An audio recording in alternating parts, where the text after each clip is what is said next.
In fact, I was thinking just recently how many people I've done business with in the last 10 years. Some of them I've never met them in person. AI is in your life, it's not going anywhere.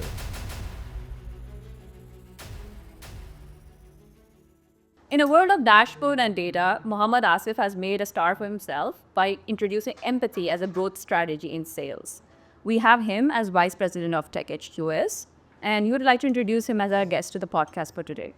Awesome. So, Asif, why don't you give a little bit of introduction about your past and what you've done so that the people know exactly why we're talking to you and who you are as a person?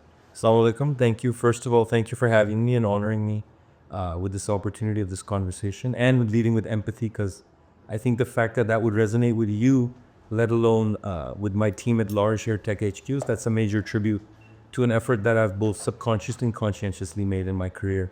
A little bit about myself is that I'm a born and bred Pakistani. Now, the world is not just coastal, it's bicontinental. I make my time between Pakistan, Lahore, Pakistan, and in Orange County, California, where Tech HQS or Tech Headquarters has two of our corporate offices. I've been brought on newly on board to basically not only change the way we think about sales, but to also make it something that happens to us organically and that we can repeat. So part of that has been creating a philosophy and a culture within our team. And I've been very fortunately given this opportunity and to build a team that has subscribed to my philosophy very organically. It's not something we've done intentionally. It's something that's largely a part of our belief system. And as they say, so far so good. It's really been transpiring. My background is definitely in technology. When I left Pakistan in the late 90s, the internet was something that was a very new invention. I know we'll talk a little bit more as we get to know each other, but one of my first jobs was selling HTML websites door to door around around North America. I was 21, 22 at the time. None of the technology you have available is here today. So a lot of the empathy and the vulnerability was something that was a differentiating factor. But a lot of it was also the fact that I had no backup and I had to make things work. So sometimes in sales, when you're cornered, you actually kind of learn a lot about yourself. And most of empathy is realizing once you've been in a corner, what it's like for another person to be in a corner. So I think that drives our sales strategy. And I've been in tech for 25 years. I'm very sort of blessed in that I've played every role in a tech organization.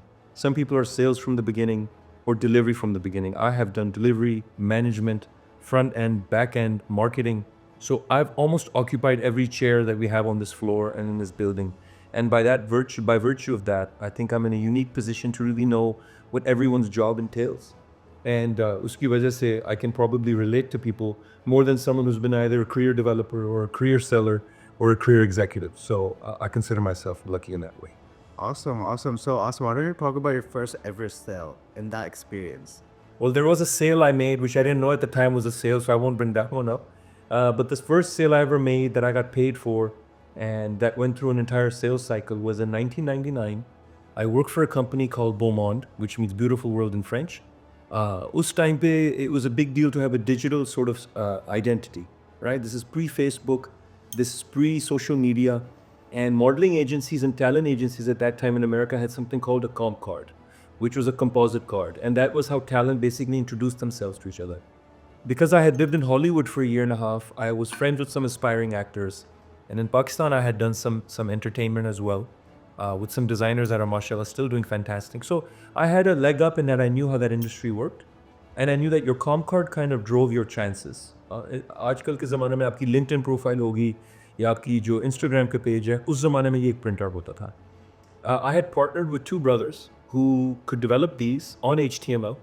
And they said, listen, we don't know how to talk to American population. And you know how to talk to a Punjabi developer population. So why don't you try and sell this? The first deal that I closed was an Australian gentleman in Atlanta. And his modeling agency was called Hazard. I don't know how I'm remembering all of this suddenly. And at that time, we sold them $49 per talent. And we showed them how a comp card could get scanned in a scanner. It then got uploaded. We then plugged in all of the things manually. And we gave them a deal for about 25 talents. And it was, in that time, $1,000, which to me felt like $1,000,000 might feel to you now. The beauty of that was I traveled alone throughout North America. Us zamane mein, there was no such thing as a travel agent or a secretary. You had to do everything on your own. the confidence that I was given from a young age, but also the fact that they trusted me with their portfolio. Being 21 and wrapping my senior year in college, I think that was the best teacher I ever had. I don't think anyone's ever replaced that. And so that was my first sale, commercial sale. And ever since then, everyone always said, you know, you're really good at getting a point across and at transacting. So I guess maybe that shaped my career from Awesome. Lovely story. I love that. Yeah, now let's strip back from the title that you have at TEKHQS. You've already given your professional introduction, so we know who Asif is as a vice president sales.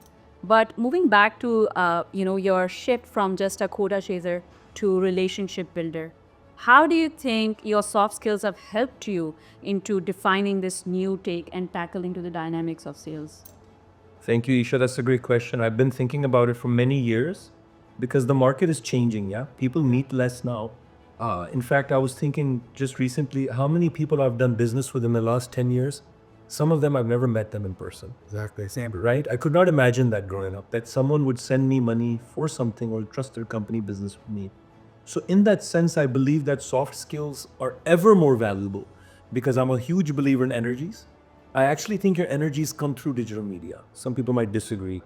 I know with the advent of chat and all of these agents, people believe they can simulate human transactions. I think they can enable human transaction. But I think ultimately people buy from people, and soft skills comes down to you being able to relate to someone quickly. And for you to relate to someone quickly, you have to understand that we are all trying to get through our day. The unique privilege I had growing up was my father, from an army background. I was made to travel since I was 9 years old. So if you can imagine in the 80s, without a cell phone, with a little bit of money in my back pocket, I traveled 4 continents. And because of that, I'd always be on a plane, in a train station, talking to strangers. And even now, I insist on talking to strangers because I want to spend that time. I want to take your energy. I want to give you my energy. So I'm a huge fan of that interaction, that human interaction. Over time, you realize and you're constantly molding yourself that, hey, the way that I talked just there, I killed the conversation. Did I step on someone's toes? Was someone not able to engage me? And through that, I learned a lot of subconscious techniques of how to maintain a conversation, how to take it in a direction that's pleasant, and how to edify myself in a way that it's continuously harmonious. So I hope that helped you with a little bit of the understanding. I probably talk all day about that. Can you tell us about your journey and how you actually became a part of Tech HQS? Definitely the stars aligned. Left the country a while ago and I met like-minded Pakistanis. One of our goals was how do we translate our success in tech and how do we build opportunities for Pakistanis, native Pakistanis, because we wanted to genuinely give back. And we felt, having lived in both cultures, that we could bring this opportunity. The COO and the CEO approached me and said that we feel that if we diversify our sales portfolio, we could stand to really, dramatically transform our bottom line and our top line of the company. And I thought about it. And once I met Mr. Shafiq Rathod, who's the CEO, it just felt like a cosmic fit. There's a lot of other personal reasons. The fact that it's 6 minutes from my childhood home. The fact that as soon as I came to the building, I felt like I was home. And it all felt like a perfect fit. Not to mention the location in California is 8 minutes from my home there. Yeah. So as my mother likes to say, sometimes the door is wide open. Aapne bas andar jana.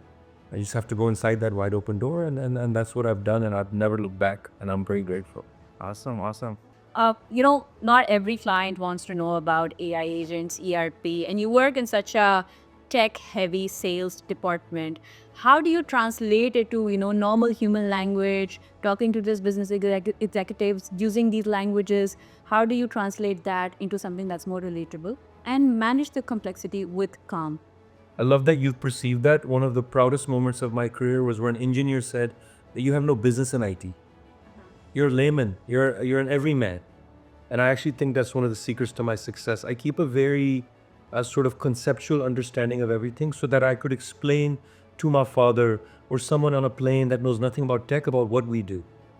I make it very outcome driven. I make it very fundamental of how A plus B equals C. And C is a position that's better than how you're doing business now. The only thing I'm very technical about is football. And I've always deconstructed that for people, and I've converted hundreds of people to playing football and being obsessed about it. So I think my secret is being a layman himself, not being embarrassed about being a layman or being the least intelligent or technical person in the room. I think that actually can be your superpower because when you connect these conversations, when you make people realize that technology is available to everyone, that technology can change business, and it's demystifying it is the hard part of sales, because a lot of people don't advance in tech for that reason.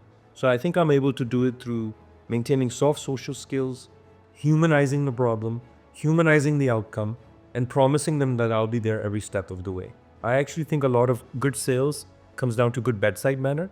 So I think the best doctor would make the best salesperson and vice versa. Awesome, awesome. Love that. So, awesome. You've been in sales for how many years now? I don't want to date myself, but it's going on 25 years. Okay. What's the most important skill you've learned, in your selling career, and that's translated you into, becoming, so good at it? It's a very hard thing to describe. Sincerity comes to my mind. I think ultimately you can make a lot of money very quickly, or you can make a little bit of money over a long stretch of time, which you will get found out if you're not sincerely interested in people's outcomes. So sincerity and reliability, I think, if I could combine those two, I think there's an inflection between those. I think those are important for a true sales tenure and not just a sales deal.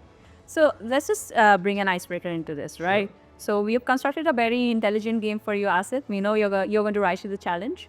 So the game is called Salesperson or Psychic.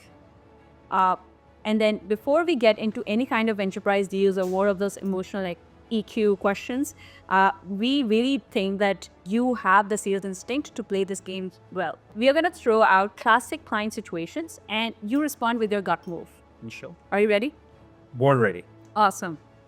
Awesome. Omer, So take the it client away. has ghosted you and hasn't responded. Do you dig deep, or do you give space? Deep space. I didn't let them know that I'm around. I give them just enough room to breathe. But one of our Khalifas said that leave the rope tight enough that when they get far away, you tug it. And if you're too tight to them, loosen it. So I think a part of that is that timing and balance. I definitely don't lose touch, but you have to have that instinct of when you're crowding people. So I give them deep space. Classic executive answer. Right? Is that an honest? No, but that's that. You see that as you work with me. I try to find that balance. I've seen it already in some of the sales calls. Thank you. Okay, so stakeholder keeps saying, let's revisit next quarter. Is it a red flag or a real concern? Next quarter is something that would impact my sense of the reality of the deal, the urgency of the deal. Either I've misaligned our expectations with them, or they've misaligned their urgency with us. So first I'd examine if I jumped the gun a little early. You have to look at yourself first. But yeah, next quarter feels urgent enough that I don't want to shelve the deal. The classic thing is to be a little urgent and give them some sort of rebate or make them move quicker. But I feel when you do that in the long run, you don't build a long-term partnership. If it's a transactional deal, I'll give them something quick, retire the quota. But if it's not, deep space. Awesome. Love that answer. So the tech founder is speaking in code. Do you nod and smile, or do you interrupt and clarify? If I'm alone, I'll definitely not look for clarification. But if I'm in a crowded room, I'll trust that there are smarter people than me that can clarify. So it really depends on who else is in the room. Is that a corporate answer? Is that An honest answer. It's such an intensive. I love that. I'm here to give you honest answer. Awesome. Awesome. So right now we're going to do some lightning fire questions. So all we need is one word from you. awesome? So the first one is coffee or green tea? Coffee. Okay. Lahore or California? Lahore. Aha. Elevator pitch or long form empathy? What does it look like? Long form empathy. Sounds good. Pan or chocolate brownie? Oh. There's a theme here. It is. But मीठे में एक ही मिलेगा. Mango bun. Closing days, Zen mode or chaos king? Chaos inside, Zen on the outside. Awesome. Awesome. I think that those are the rapid fire questions. Let's get back to the podcast. Yep. Awesome. Let's dig deep. What's the unfiltered advice you would give to your younger self? Or in your case, your son. Sure. Or my daughter. Or your daughter. Who's in university and yeah, I'm very proud of the fact that she engages me almost daily on this topic. What skills are going to stay with us? I think being a good listener is in more demand than ever. I think being able to conceptualize outcomes quickly is more important than ever. I think demystifying technology and compute and data, which is now the lifeblood of every business. Nobody's in any other business but IT. Every shop is a technology shop. So Those three things I think are highly important. So once again, they're the soft side of human transaction. I think they're more important than ever. Everything else is possible through your ChatGPT play. Awesome. And we have a ChatGPT expert with us, right? We do. Absolutely. Yes. Oh, fourth thing, dress for success. Yeah. Awesome. Yeah. Now that you have given your opinion on having certain level of soft skills, tell us about some technical skills that, the young professionals in sales department or tech department can bring with themselves in order to give a very polished image of themselves, or maybe just, have a chance at getting promoted. So That's a great question. Yeah. If someone came to me, I think later I would say, understand the cycle. There are development cycles, there are sales cycles, there are fiscal cycles that companies go through. If you understand that before you go through any sort of employment, I think you're at a strong advantage. A lot of folks spend the first 3, 5, 7 years understanding that a lot of businesses occupy those three patterns. So understand the cycles of business.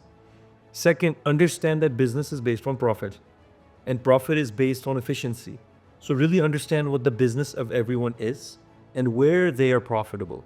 Because you might be doing a lot of good efforts, but it's not benefiting your company or your firm, and it might be a lot of wasted labor on your part. A lot of broken hearts because you don't understand the business. So I think those 2 or 3 points are very important. Awesome. So, Asif, you've talked about what people should do, but what's something that young sales reps should never do? I think the one of my mentors once told me is he's like, behind every failure there's an assumption. So as a young seller, I made a lot of assumptions. I got this deal. This one's in the bag. I'm never going to win that deal. A deal hasn't closed until you have the cash. Absolutely. And a deal, even once it's closed, only the selling has really started. Yeah. See, a lot of people think no means no. No is when, for me personally, the conversation has started. Now we're talking. Yeah. You said no to something, meaning I have a value proposition. Yeah. The second one is a very transactional seller gets the deal, gets the yes, and moves on. For me, I believe yes is the doorway to a long-term relationship, because most people ignore the fact that 80% of your revenue still comes from 20% of your business. God bless Pareto, right? Yeah. Research him. You should know that there are godfathers and godmothers in this industry who have thought about these formulas before you. So I don't think you can read enough or study enough about all of the industries, sales, marketing, business development, whatever discipline you're interested in. Study, and then study some more. Awesome. So I know you've traveled a lot and you've preached in like 5 different regions. How do you keep the message the same but tailor it to the specific individual in that region? I don't want to give away all my secrets. One of it is that I'm very fortunate to be able to speak 4 languages. Most Pakistanis don't speak 2 or 3 of them. Whenever I've been immersed in a new culture, I want to learn the language, or at least when people communicate, how do they communicate? A Punjabi is very different from an Arab. An Arab is very different from an English person. What we think here is secretive or uncouth or not to be discussed at a business meeting, an American will discuss very over the bars. Recognize those nuances, recognize those boundaries very quickly. Thanks to my mother and father and family upbringing, I think a sense of humor holds you in good stead regardless of culture. I think everybody does want to work with people they like, and people like people who make them feel light and who bring a smile to their face. So I think those 3 or 4 skill sets, some are inherent, some are contrived and practiced, has been my secret. And at the end of the day, if I like something about a culture, I tell the people from that culture. And if I don't like something, I keep it to myself. Awesome. Love that answer. So you mentioned 4 languages. Is it Urdu, Hindi, Punjabi? No, Ji, I'm not one of those LinkedIn aficionados who will do the same language. My English is on evidence for the group. I think it's fairly decent. I'm an Urdu Punjabi speaker. I consider that one language. I'm a native Punjabi speaker. Arabic, by virtue of living in the GCC, I was at 80% proficiency growing up. Now I'd say it's conversational. My Spanish is at 60 to 70%. When I've traveled through Mexico, I don't speak a word of English, and for that reason, I'm quite proficient. In the coming year, I'm deciding between either learning Farsi, and that is only because I want to understand the history of our religious and Sufi tradition, which was all in Farsi, by the way, or I'm toying with becoming 100% fluent in Spanish. So that's a decision I'll make in the next couple of weeks. And you speak ChatGPT too, like... I'm learning from you. By the way, so one thing I'll tell you is, I always looked at my elders and said, I never want to be a guy who gets old and thinks he knows everything. So you'll find that if someone's younger than me, I'm picking their brain. What's cool? What's the lingo? What are you using? Not because I'm trying to replace my youth, but because I want to be relevant. So how are you going about your daily life? How can I be more efficient? I think the language of modernity is the most important language. Urdu Punjabi will be here long after I'm gone, but modernity changes every Well, it used to be 10, 15 years. Now it's every 18 months. So I try to stay on top of that lingua franca per se. Mashallah. Mashallah. So now that we know that you have 25 plus years experience of handling labor, Repeating that. I do, because I think that's solid. No, I do want to establish the fact that you're coming from a lot of experience, maturity, and a lot of years of excellence. This is why your answers are so apt. People would want to listen, I hope, and they would relate to, especially in sales department. That's really kind. So getting into the real question then. Uh-oh. You know, I've heard people buy people before they buy platforms. And I would want to know your take on it. What does that mean in real practice? It's a very thought-through question. It's a really great question because a lot of what you're saying seems evident and obvious to me, but only in hindsight. I think if I can answer that, I met someone who bought from me 15 years ago when I was a much younger man. I met him at an airport. And he said to me, he said, "How have you been?" And he said, "Do you want to know why I even bought from you when I was competing for a bid against 10 firms larger than us?" He said, "I knew that when I called you, you'd pick up the phone. I knew when things were well, you'd be there. But I knew you'd be there when things go wrong." And I think ultimately when people buy people, what they buy is the surety, the certainty, the reliability that you're able to convey to someone. No matter how good a machine is, we don't tolerate it being down for 1 minute. If your Wi-Fi goes down, you're ready to call the services, right?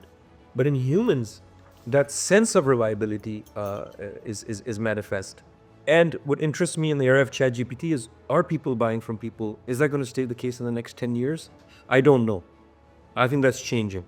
But as humans, I think whatever sense of reliability and understanding that you can give, I think the secret now is efficiency. I think you have to be better than your competition at getting things done faster. That's the new name of the game. Awesome. Love that. Love that.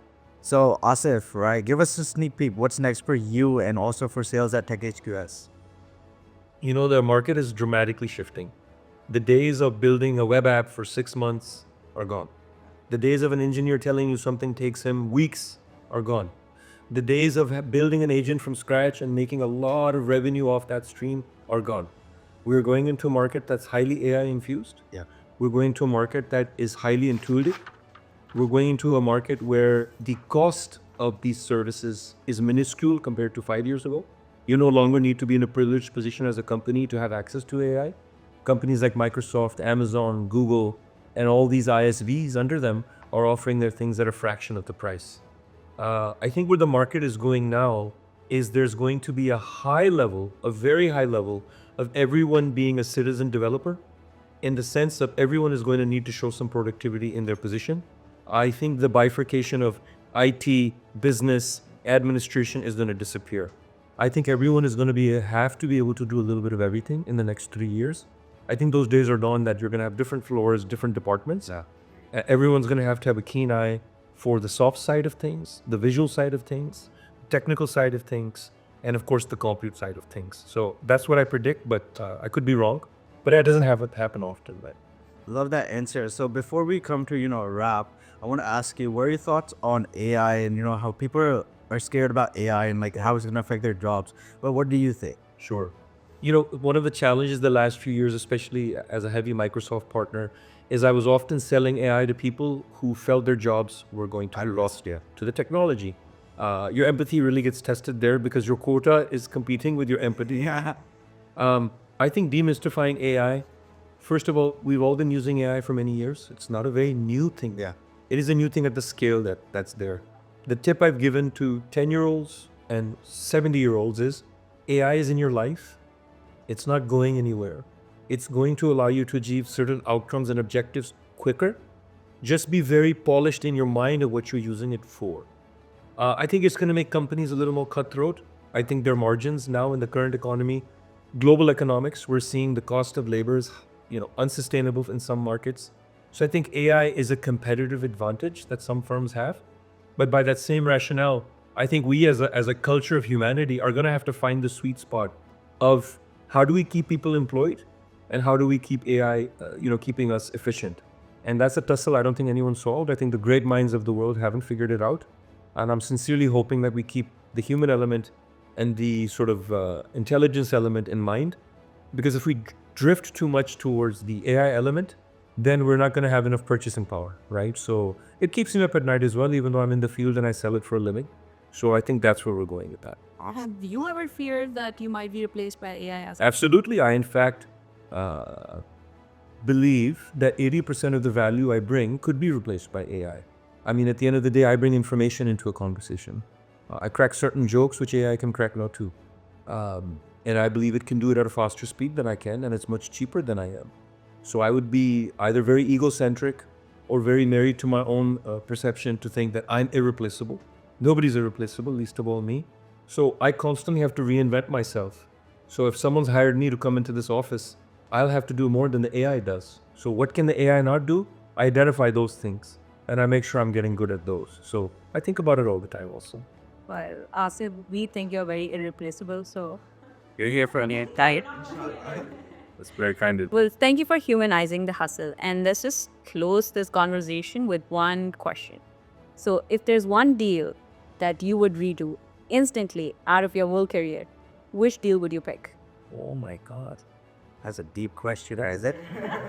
I thought we should end with the bag. And I wondered if I approached that from a deal that got away from me, or is it a deal that I did close? And then you regretted it. And then, yeah, inshallah, well, you can't regret the deal because you make a dua for it or a prayer. And Allah. It happens for a reason. Your choice. You know, the same gentleman I mentioned earlier who I met at an airport 15 years ago, that is a deal that transformed my personal life. That was the stage in my life which, unbeknownst to the client, I think I did a really good job of not letting them know how desperate I was. Ye bhi ek skill hai. This is a skill in sales too. You can. You're desperate. And in any relationship of courtship or chasing, it's okay to be desperate. I'm deep down, I'm very desperate. But I never try to give that impression. So I was able to compete with the best partner firms in the world to close a deal with the biggest hospital system in America. And I still don't know how I did it. I, in fact, got asked to speak in front of 350 people. And they said, we want you to share what your secret was. And I'm not even being cheesy, it's recorded. I said my mother's prayers. Because I called her before the bid, the RFP were through. And I said, Ammi, Mom, I need this deal. And she goes, Joe, jisne betri. I go, no, I know jisne betri, but it would still be nice. I kind of need the money. So if you guys ever hear me joke around and say, I need the money, it comes from then. So that deal transformed my career. It transformed my outlook. It reinforced my beliefs in my skills. It reinforced the fact that I am, like I said earlier, I'm a deep space. I believe in the process. I believe you can't be three different things to three different people. You kind of have to pick your superpower. And so that's the deal. You took me down memory lane with that too. I think about that one, Alexa. I love that answer. Yeah, all the real OGs know that the answer is accurate. Real OG. Yeah, it's always. What does real OG stand for? Original something? Originals. Original games. Yes. Original game. I love that. I love that answer. It was lovely talking to you, Asif. It was my privilege. Any final thoughts or questions for him? You know, I know your famous quote. You always keep saying, Uh-oh. don't chase signals. You have to chase the signatures and get them done. So I think that's your secret quote of how you build trust in tech. And then we would always have you as a last say. If you ever want to share your last thought or anything like that, please go ahead so the listeners can hear your last words. Yeah, listen, I think I'm speaking to a crowd that's, across the spectrum of both age, aspiration, background. So if there's one piece of wisdom I can share in my career, it's what my father told me as a very young man, is there is no substitute for hard work. I genuinely believe that if you sincerely work hard at whatever your forte or whatever responsibility has been set in front of you, it's only going to open doors for you. In fact, Allah has guaranteed us that. Now in sales, sometimes it feels like the fruit is not coming quick enough. So I will say, if you're a seller and you're listening to this podcast, then be patient. Sometimes things come when they're meant to. There's evidence in nature, fruit, etc. The harvest doesn't come every year. So be that. And then if you're a very technical person, do not undervalue how important your technology is. Someone is making a lot of money off of your genius. So don't underestimate the value of your engineering, because I know a lot of folks go down a tunnel. So don't underestimate the hard work. Be sincere to your superpower, whatever that superpower is. And remember, there's no limit to superpowers. There should be, you can have many of them, right? Continually grow, elaborate, widen your spectrum, and inshallah, leads to great things ahead for you. Awesome. Thank you so much, Asif. And thank you for your time. No, thank you. Thank you for your time. Thank you.